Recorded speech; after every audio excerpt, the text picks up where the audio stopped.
আমি তোকে তোর বাবা বলেই ডাকবো। তোর যা খুশি তুই ভাবতে পারিস।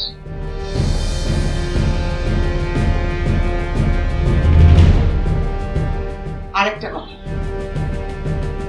আমার সামনে আমার স্বামীর সাথে কেউ খারাপ ব্যবহার করলে আমি আর সেটা সহ্য করব না। সেটা আমার নিজের সন্তান।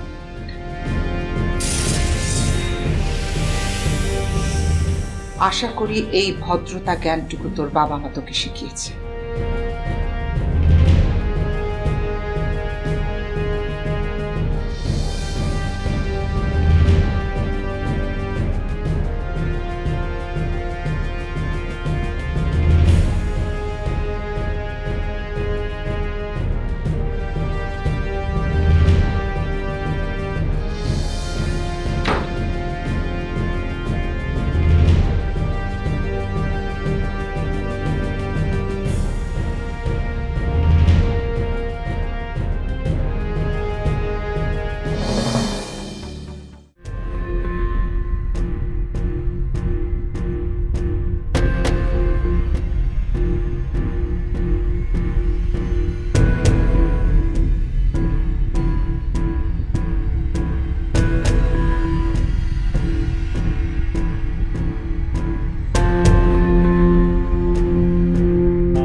আমি এখন ভীষণ ব্যস্ত আছি, কারোর সাথে কথা বলার মতো মুডে নেই।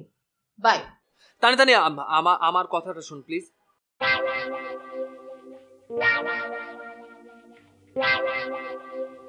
হ্যাঁ বল, কুইক। সরি। কি? আমি শুনতে পাইনি, কি বললি তুই? একটু জোরে বল, স্পষ্ট করে বল। সরি বাবা, sorry, I am really sorry. ও আচ্ছা আচ্ছা, ঠিক আছে। ঠিক আছে মানে? আমি কেন সরি বললাম এটা তুই জানতে চাইবি না? তুই নিশ্চয়ই কোনো কারণেই বলেছিস। এমনি এমনি তো আর কোনো মানুষকে কল করে সরি বলে না, তাই না? তাহলে তুই আমার সাথে এভাবে কথা বলছিস কেন? তো আর কিভাবে কথা বলবো তোর সাথে? তুই তো আমার আপন কেউ না। হ্যাঁ, আমার অ্যাসিস্ট্যান্ট বললে তোর একদম জাত যায়, আর বন্ধুদের সামনে তুই আমাকে অপমান করিস। আরে আজব, আমি তোকে অপমান কোথায় করলাম? বরং আমি তোকে অপমানের হাত থেকে বাঁচিয়েছি। তুই তো বলতে পারছিলি না যে কি প্রোডাক্ট, কোন কোম্পানি, কিছুই বলতে পারছিলি না। তো আমি একটু হেল্প করেছি। যা, এই জন্য তুই বানিয়ে বানিয়ে একটা কথা বলে দিবি? আশ্চর্য, তুই নিজেও তো জানিস না কোন প্রোডাক্ট বা কি কোম্পানি। বল, তুই জানিস? তাহলে কেন মিথ্যা কথা বলতে গেলি? তোকে বলেছিলাম আমি মিথ্যা কথা বলতে? কালকে যদি ওরা দেখে যে অন্য একটা প্রোডাক্টের বিজ্ঞাপনে আমি কাজ করছি, আমার ছবি, তখন আমি কি বলবো? আরেকটা মিথ্যা কথা বলে দিব, তাই না? আরে বাবা, আমি এত কিছু ভেবে কথাটা বলিনি। ওখানে সবাই তোকে যেভাবে প্রশ্ন করছিল, আমি সবাই বলছি, সেখানে শুধু একজনই প্রশ্ন করছিল, আর তাকে উত্তর দেওয়া আমার জন্য একদমই প্রয়োজনীয় ছিল। এনিওয়েজ, আমি এসব ব্যাপার নিয়ে এখন আর ভাবতে চাচ্ছি না। কালকে আমার জন্য খুব ইম্পর্টেন্ট একটা দিন, আমার প্রথম ফটোশুট কালকে। তো প্লিজ আমার আর্লি ঘুমাতে হবে। আমি রাখছি, বাই। শোন তানি, কি আবার কি? তুই কালকে একা যাবি না ওখানে। কোনখানে? মানে ওই অফিসে ফটোশুটে।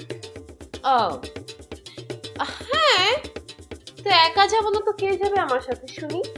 আমার তো আবার কোনো অ্যাসিস্ট্যান্স নেই। আমি যাবো তোর সাথে। তুই যাবি কেন? তুই যাবি কেন? তুই তো আর আবার অ্যাসিস্ট্যান্ট না। তুই আমার সাথে গেলে তোর জাত যাবে না? আমি এত কিছু জানি না, আমার খুব টেনশন হচ্ছে। টেনশনটা কেন হচ্ছে এটাও আমি জানি না, কিন্তু আমার একটাই কথা, তুই কালকে ওখানে একা যাবি না। প্রয়োজনে আমি তোর অ্যাসিস্ট্যান্ট হয়ে যাব। হ্যাঁ, কি বলিস? তুই তুই তাহলে আমার অ্যাসিস্ট্যান্ট হতে রাজি হচ্ছিস? হুম। Good, very good. তাহলে তুই একটা কাজ করবি, সকাল সকাল ঘুম থেকে উঠে বড় একটা ছাতা কিনে আমার বাসার নিচে চলে আসবি। মানে ছাতা কেন কিনবো? আর ছাতা দিয়ে তুই কি করবি?